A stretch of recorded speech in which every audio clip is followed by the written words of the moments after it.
Cérine est la première à avoir bénéficié d'une bourse d'excellence. Aujourd'hui, en année de césure, elle revient à l'école un jour de fête pour la remise des diplômes de l'université partenaire australienne de La Trobe.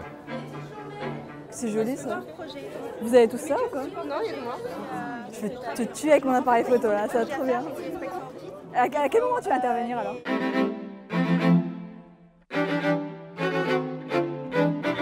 La Trobe University, ses rites, son histoire, mais surtout son excellence académique, Cérine connaît bien. Elle fait partie des deux seules étudiantes de Subdeco, les deux meilleures, à avoir décroché le privilège de suivre l'an dernier le cursus sur place dans l'État de Victoria. Je suis un peu émue en fait parce que ça me refait penser à l'Australie. On est fiers d'être parti aussi loin et d'avoir accompli quelque chose d'assez difficile et d'être revenu transformé en fait. Ça fait partie non seulement bien sûr de mon CV, de mon cursus scolaire, mais ça a construit ma personnalité donc oui, je n'oublierai jamais.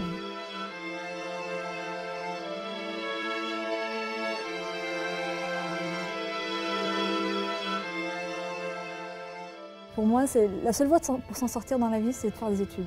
Ça a toujours été comme ça, c'est les valeurs que mes parents m'ont inculquées, donc j'ai peut-être eu cette chance-là. Là où j'ai douté par contre, c'est dans les choix de ces études supérieures. Donc je me suis dit, tant qu'à faire, j'aime les matières scientifiques, autant faire une école d'ingénieur qui ne sera pas payante, au lieu de faire une école de commerce. Vous voyez, c'est le genre de choix qu'on peut faire, des choses qui font la différence. Cérine a donc commencé une maths sup sans conviction, puis elle s'est réorientée vers une prépa HEC. La bourse d'excellence lui a alors permis de réaliser son rêve. L'enjeu est là. Oui, les jeunes les plus défavorisés peuvent faire des études longues et de qualité, même payantes.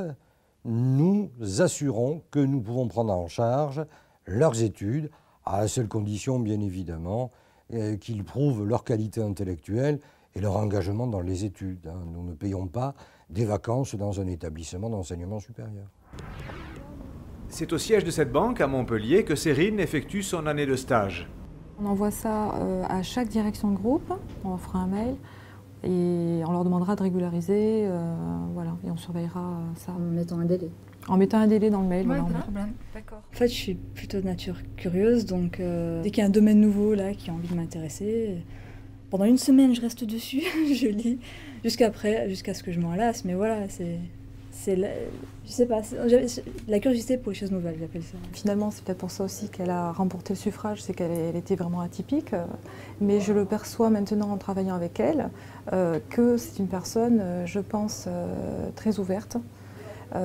Et dont le parcours effectivement atypique est très enrichissant pour l'entreprise également. Les entreprises demandent ce type de profil. Elles le demandent parce qu'elles savent qu'au départ, elles auront déjà beaucoup moins de difficultés pour que la personne s'adapte à l'entreprise, parce qu'elle s'est adaptée à tellement de choses qu'elle s'adaptera encore plus facilement à l'entreprise.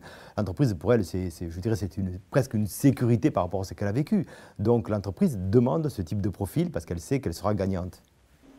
À 23 ans, un avenir radieux s'offre aujourd'hui à Cérine, qui n'a de cesse de promouvoir cet ascenseur social dont elle a su et pu bénéficier. Ce qu'il faut apprendre aux gens, c'est une citation que j'avais lue d'un célèbre auteur il y a très longtemps. C'était « Quand on ne sait pas que c'est impossible, on réussit ».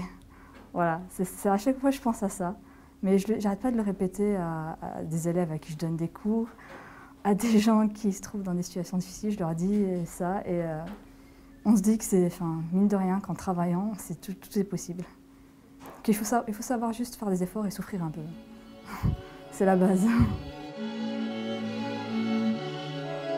Là, je suis content de toi, tu étais bien motivé pour faire ta prépa et passer ton concours pour l'école. Franchement, chapeau. Tu as eu ce que tu voulais. C'est vrai que c'était pas évident, on n'y croyait pas au début, mais au final, pense à ton petit frère qui, lui, n'a pas fait Subdeco Montpellier, qui n'a pas fait un stage à la caisse d'épargne. Si tu trouves un bon travail un jour, j'espère que tu me pistonneras. Voilà. Bon, on se voit ce soir. Alors, ça m'a émue parce que c'est pas le genre de choses qui va me dire très facilement en face. Ce que dit mon frère ou ce que diraient mes parents, c'est beaucoup plus important que ce que peut reconnaître, je ne sais pas moi, une entreprise ou quelqu'un d'autre. Une fiction, la belle histoire de Cérine? Non, une réalité. Des aides concrètes, sociales et financières dont bénéficient chaque année plusieurs centaines d'étudiants.